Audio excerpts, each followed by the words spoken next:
6 règles pour réussir ton premier chapitre. Ton premier chapitre, c'est le chapitre le plus important de ton roman. Alors, je dirais pas que c'est le seul, parce qu'il y en a plein d'autres qui importent, mais déjà le premier, c'est carrément presque ta devanture. C'est le chapitre qui va devoir convaincre ton lecteur. Raison pour laquelle je t'ai listé 6 règles qui vont te permettre de le réussir systématiquement. Salut à toi, et si tu me découvres, je m'appelle Priska, je suis coach en écriture depuis 2015 et mon rêve, mon dada, plutôt ma passion, c'est d'accompagner la femme principalement à se débarrasser de ses doutes, à se débarrasser de ses blocages pour pouvoir réaliser son rêve et écrire son premier roman.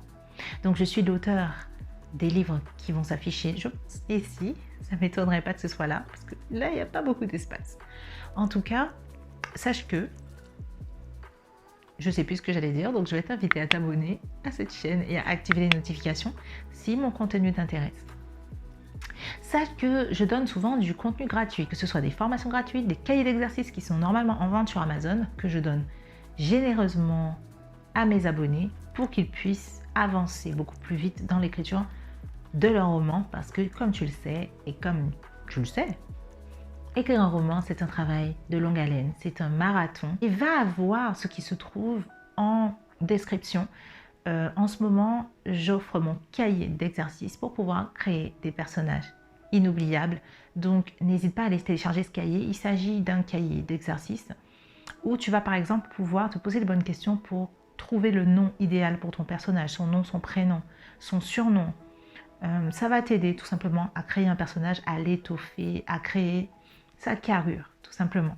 6 secrets, 6 lois, 6 règles pour pouvoir réussir ton premier chapitre. La première des règles, c'est de soigner ta première phrase. La première phrase, c'est la devanture de ton premier chapitre. Alors là, j'utilise exactement la même métaphore que tout à l'heure, mais c'est réellement la chose qui va accrocher ton lecteur. Alors certes, tous les lecteurs ne s'attardent pas sur la première phrase.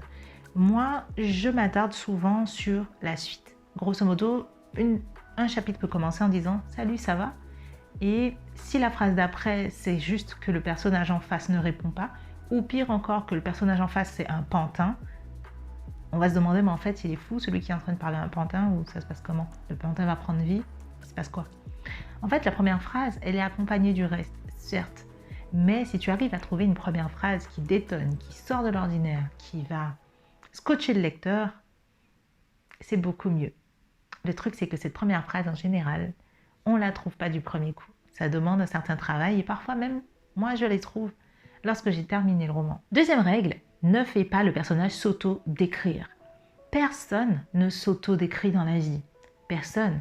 À moins que tu écrives un livre humoristique ou un livre humoristique, je ne vois pas trop quoi dire d'autre. Personne ne s'auto-décrit. Salut, je m'appelle Priska, j'ai 32 ans, je suis coach en écriture, je suis assez potelée. Ça fait bizarre en fait, ça fait hyper narcissique. Ne fais pas ça. Et n'utilise pas non plus la technique du miroir. Personne ne s'auto-décrit en arrivant devant son miroir. Tiens, aujourd'hui, je suis noire, j'ai des cheveux frisés et oh, j'ai mis du rouge à lèvres de 2 couleurs. Non, en fait, ça n'existe pas, ce genre de description. Mon conseil pour ne pas faire ça, c'est de rester subtil et de distiller ces informations petit à petit dans le roman.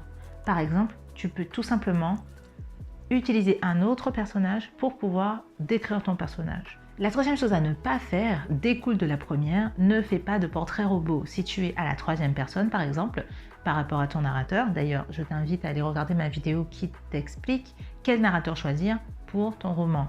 Si tu es à la troisième personne, inutile de nous faire un portrait robot sur l'aspect physique de ton personnage parce qu'on ne va rien retenir et en plus ça va faire vraiment faux. Encore une fois, si tu veux décrire ton personnage, utilise d'autres personnages pour le décrire ou sois subtil. Ou choisis un trait physique et exagère-le.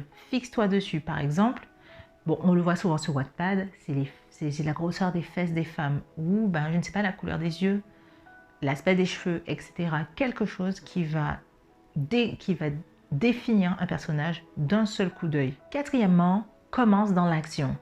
Par commence dans l'action, je n'entends pas le fait de tout le temps rentrer avec des bagarres et des scènes d'action et des scènes de combat, etc. Je parle surtout du fait que le personnage doit agir pour qu'on voit qui il est. Dans le sens où si un personnage est accro de caféine, si tu me dis « Ah, mon personnage est accro à la caféine et ça fait ses mains trembler », ça, c'est pas commencer dans l'action, ça, c'est commencer dans l'explication. Pour être dans l'action, il faudrait que tu me montres que le personnage prend une tasse de café à minuit et que sa mère lui dit il faut vraiment que tu te fasses soigner, arrête avec la caféine, ça fait trembler tes mains.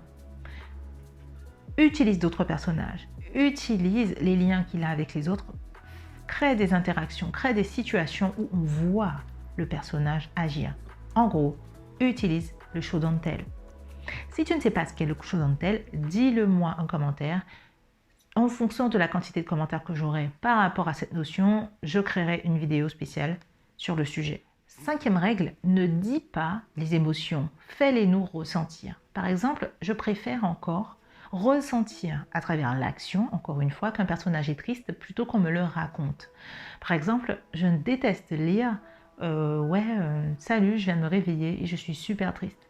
Ça, pour moi, ça n'existe pas. Je vais plutôt me réveiller la boule au ventre et je vais me mettre à pleurer sans raison. Là, je comprends que le personnage est triste, en fait. Montre-nous, encore une fois, on est à nouveau dans le show don't tell, montre-nous, ne nous dis pas. Et dire les émotions du personnage, c'est la meilleure façon de couper le lecteur de l'émotion elle-même. 6e règle, soigne ta présentation.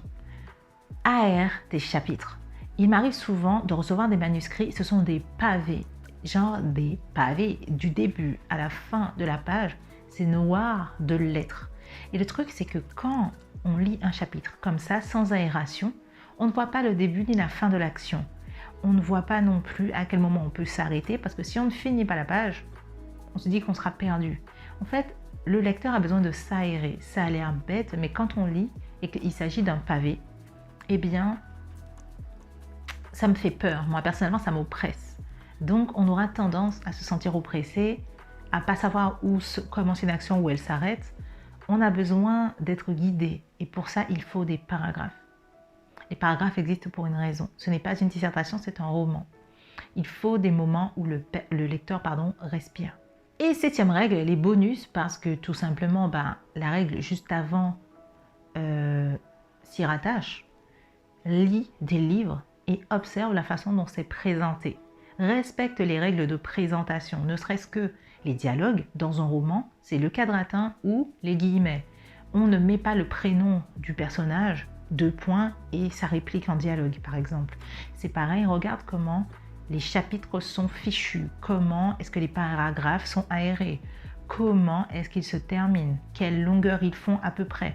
Parce que concrètement, les livres que tu lis, ce sont les livres que tu écriras. Parce que ce sont ceux-là qui t'auront marqué, et mine de rien, on est l'auteur on devient l'auteur de ce qu'on lit. On est influencé par les auteurs qu'on a aimés. Donc, regarde tes livres préférés. Vu que tu les as déjà lus, ce sera plus facile pour toi d'analyser la façon dont ils sont fichus, le contenu, la façon dont les personnages sont représentés. Comment est-ce qu'ils sont montrés au lecteur. Et ça va te donner un aperçu de ce que tu vas devoir faire, toi, dans ton roman. Donc voilà mon ami, j'espère que cette vidéo t'aura plu. N'hésite pas à me le dire en commentaire. N'hésite pas à liker cette vidéo, à partager si ça t'a vraiment aidé, que ça peut aider quelqu'un d'autre. D'ici là, moi, à quoi te dire à part d'aller télécharger ton cahier d'exercices pour créer des personnages inoubliables. Et je sais plus ce que j'allais dire. C'est tout.